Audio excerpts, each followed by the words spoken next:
চাকরি করতে করতে প্রস্তুতি, ছুটির দিনে পড়াশুনো, এক চান্সেই আইএএস বাংলার নেহা। দেশ ছাড়তে চাননি। আইআইটি পাশ করে চাকরি করতে করতে ইউপিএসসির প্রস্তুতি নিচ্ছিলেন। চাকরি করেও টাইম ম্যানেজমেন্ট কিভাবে জানালেন তার আইএএস হয়ে ওঠার গল্প। আইআইটি খড়গপুর, সেখান থেকে ক্যাম্পাসিংয়ে চাকরি। নয়ডায় চাকরি করতে করতে ইচ্ছে ইউপিএসসি দেওয়ার। তারপর একটা বছর চাকরি করতে করতেই নিরন্তর পড়াশুনো, আর প্রথমবারের চেষ্টাতেই হাতের মুঠোয় সাফল্য।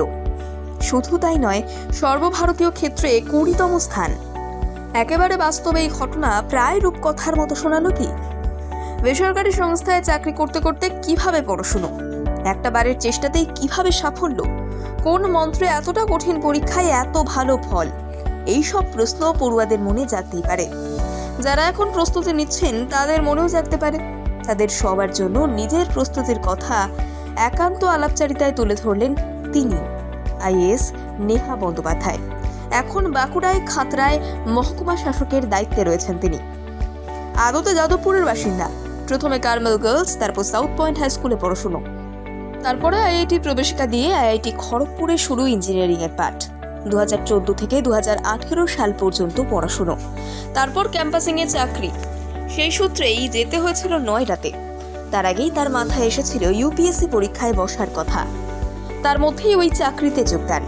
চাকরি করে কিভাবে উপকার করেছেন সমাজের, এই প্রশ্ন বারবার তার মনে ঘুরে ঘুরে আসতো। এত ভালো চাকরি, এত বড় সুযোগ, তারপরেও এমন ভাবনা কেন? নেহা বন্দ্যোপাধ্যায় জানাচ্ছেন, তিনি কখনো বিদেশ যেতে চাননি। তার অনেক সহপাঠী এখন বিদেশেই থিতু, কিন্তু তার ইচ্ছে ছিল দেশে থেকেই কিছু করার। সেই খোঁজেই চাকরি করতে করতে তিনি সিদ্ধান্ত নেন ইউপিএসসি দেওয়ার। 2019 সালের ইউপিএসসিতে সর্বভারতীয় স্তরে 20তম স্থানে ছিলেন তিনি।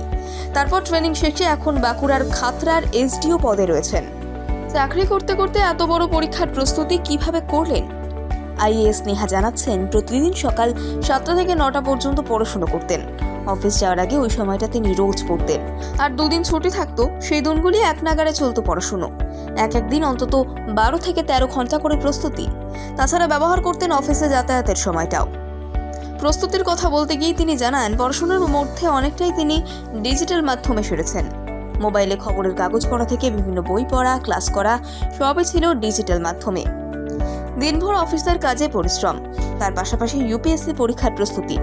তার জন্য ছুটির দিনও পড়তে হয়েছে। এই স্বপ্ন সফল করার জন্য একদিকে তাকে পরিশ্রম করতে হয়েছে, অন্যদিকে বছর খানেক সময় তাকে দূরে থাকতে হয়েছে সমস্ত সামাজিক অনুষ্ঠান থেকে।